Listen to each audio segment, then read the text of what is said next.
Good afternoon, Warriors. Today is Thursday, the 29th of November, 2018. Taking a look at our homework in regular math, we got practice 6.3. That is a worksheet that we got about half done in class today. Our Module 6 quiz has been pushed back to Monday.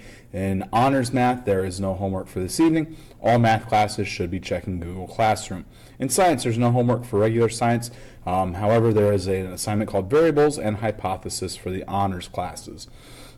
In social studies, you need to take the different laws that we talked about that were from Hammurabi, and you need to pick one of them and discuss it in a Google form. In language arts, you've got your persuasion map.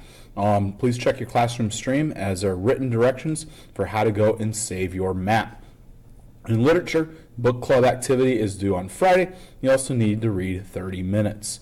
Just a reminder as well about the holiday package items that we are collecting. Those are due on Monday. Please turn them into Mrs. Murray.